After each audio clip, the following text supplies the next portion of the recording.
6 जून, रायगडाचा तो ऐतिहासिक दिवस, ज्या गडावर छत्रपती शिवाजी महाराजांचा राज्याभिषेक झाला. पहाटेपासूनच लाखो शिवभक्त गडावर जमले होते. सर्वत्र भगवे चेंडे फडकत होते.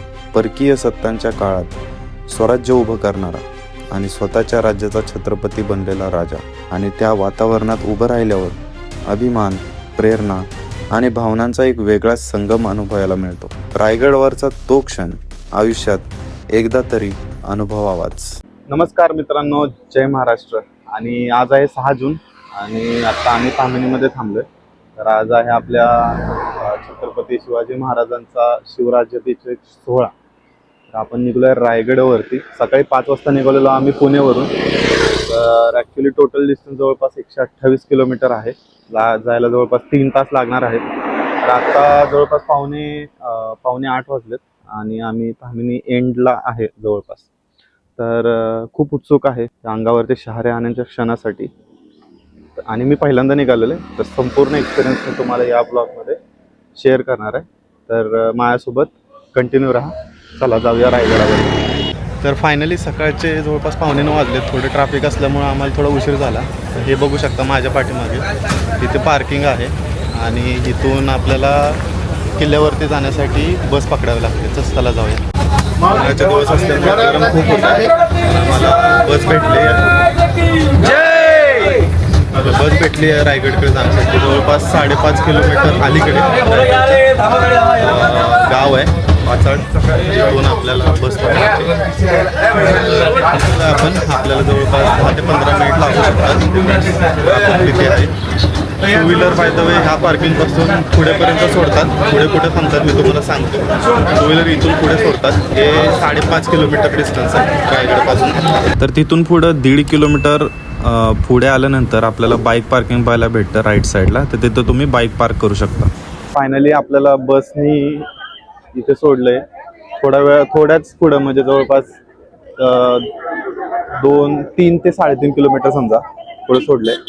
आणि माझ्या मागे तुम्हाला दिसतोय ना, तर तो आहे आपला रायगड. आपल्याला तिकडे चालत जायचं आहे त्या रोडनी. मला दिसत असेल खूप लोक असे चालत निघाले. तर आपण चालत जाऊया. किती वेळ लागतोय वगैरे वगैरे. तर आत्ता वाजलेत 8:50 आणि मगाशी 8:30 वाजलेले ॲक्च्युली. तर 20 मिनिट लागले आपल्याला इथे येण्यासाठी. तर चला जाऊया पुढे. समोर दिसतोय तो आहे रायगड. खूप सुंदर दिसतोय. अशा प्रकारे आम्ही प्रवास सुरू केलाय रायगडकडे चालत चालत. तुम्हाला तिथं छोटी छोटी माणसं दिसत असतील बघा.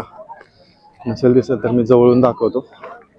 तर ती वाट आहे ॲक्च्युली रायगडवरती जाण्यासाठी. थोडंसं पुढं आलं ना की आपल्याला अन्नछत्र सेवा म्हणून जागा बघायला भेटते, जिथं आपल्याला पिण्याचे पाणी आणि नाश्ता वगैरेची सोय केलेली आहे. आणि दोन्ही बाजूला खाण्यापिण्याच्या गोष्टीचं ॲक्च्युली आहे भरपूर सोय. आणि पुढे हॉटेलही आहे, त्यामुळे तुम्ही नाश्ता वगैरे इथून करून पुढे जाऊ शकता. जे तुम्हाला समोर दिसतंय ना ते आहे वाघबीळ. आणि त्याला जाण्यासाठी रोड इथून आहे ॲक्च्युली. पुढून मुलं निघालेत वरती. तो रोड आहे वरती जाण्यासाठी. तर आम्ही फायनली पायथ्यापाशी आलेलो आहे.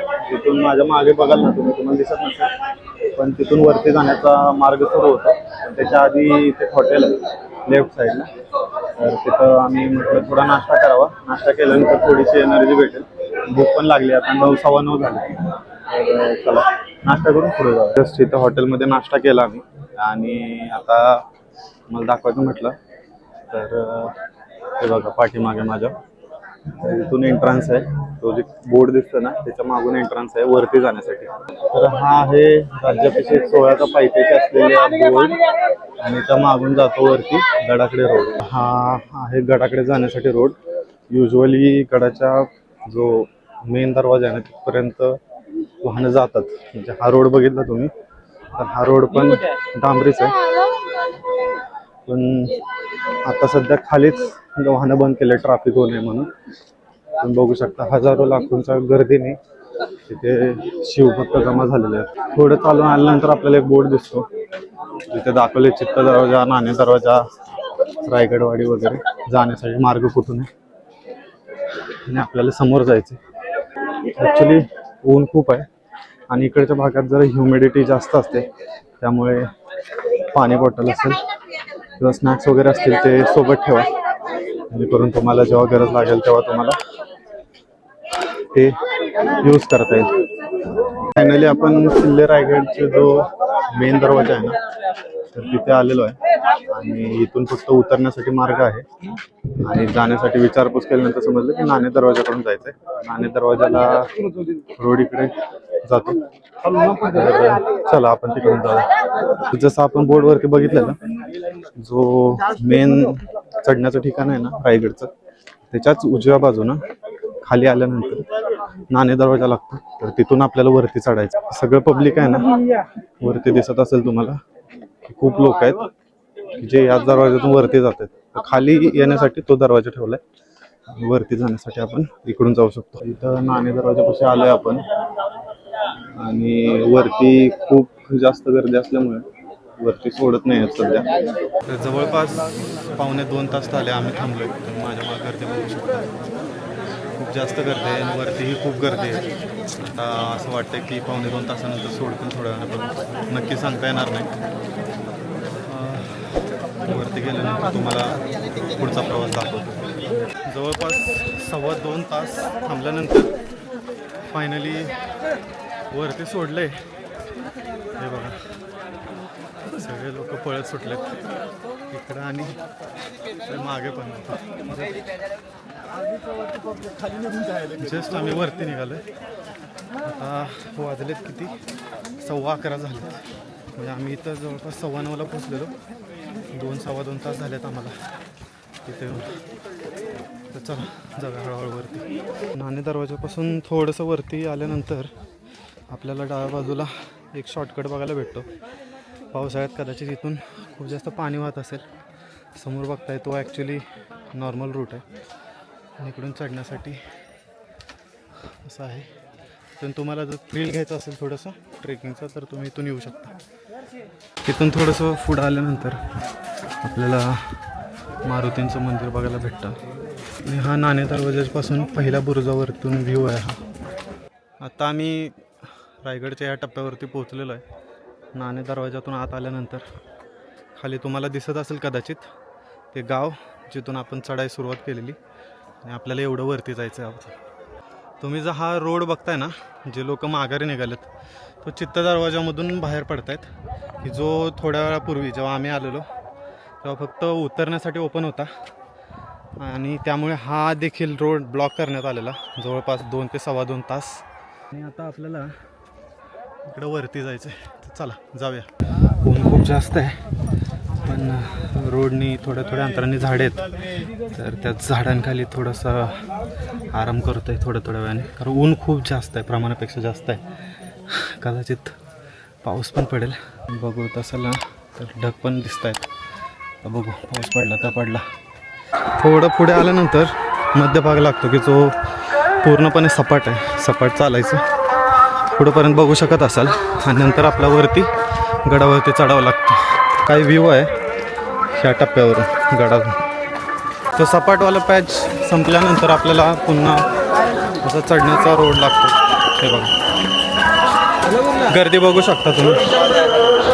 वरून खूप गर्दी येत असल्यामुळे आम्हाला इथं थांबवलं होतं. जो समोर दिसतोय ना, तो आहे महादरवाजा. हा एवढा गड राहिला वरती चढायचा. फायनली गड सुरू झाला. फायनली मेन दरवाजा गडाचा तो आलेला आहे. हे बघा, तर खालून वरती येणाऱ्यांना थांबवले. तर हा पुढचा टप्पा आहे. बघू शकता बुरुज आणि किल्ल्याचं स्ट्रक्चर. हे बघा, अजून पण भिंती वगैरे ते एकदम मजबूत आहेत.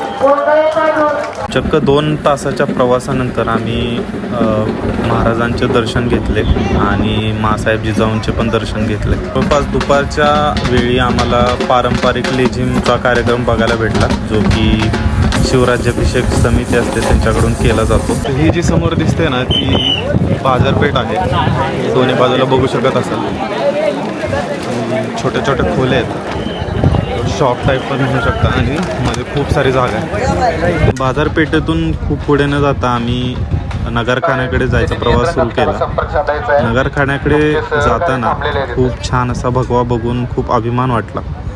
तिथून आत गेल्यानंतर राजसदर होती आणि थोडा दुपारचा वेळ झाल्यामुळे गर्दी खूप कमी होती, त्यामुळे महाराजांचे दर्शन आम्हाला खूप इझिली करता आले. महाराजांचं दर्शन आपलं खूप छान झालं आणि खूप जास्त गर्दी आहे. तुम्हाला दाखवतो हे बघा, खूप जास्त गर्दी आहे आणि गर्दीमुळे लाईन तर बघा, खाली जायची लाईन आहे जी त्या मंदिरापर्यंत आहे. 7 वाजता गेट बंद होणार आहेत आणि आपल्याला आता खाली जावं लागेल. उशिरा सोडल्यामुळे आपल्याला तेवढा वेळ भेटला नाही गड एक्सप्लोअर करायला. महाराजांचं दर्शन खूप छान झालं. आता जाऊया खाली. त्याच्या आधी जर तुम्हाला काय दाखवता आलं तर नक्की जाऊ. गर्दी खूप असल्यामुळे आम्ही रोपवेची चौकशी करायला गेलो, पण रोपवेचं तिकीट काय भेटलं नाही गर्दी असल्यामुळे. पण आम्ही मेना दरवाजातून आत आल्यानंतर आम्हाला राजवाड्याचा परिसर बघायला भेटला. तुम्ही बघू शकता की हा बरोबर राजसदरेच्या मागचा भाग आहे. गड जरी संपूर्ण फिरता आला नसला तरी शिवराज्याभिषेका दिवशी महाराजांचं दर्शन होणं हेच माझं खूप मोठं भाग्य होतं. पुन्हा आपण रायगडावरती येऊच पावसाळ्यामध्ये. हा छोटासा व्लॉग तुम्हाला आवडला असेल तर व्लॉग शेअर करा, व्लॉगला लाईक करा आणि चॅनलला सबस्क्राईब करायला विसरू नका. जय महाराष्ट्र.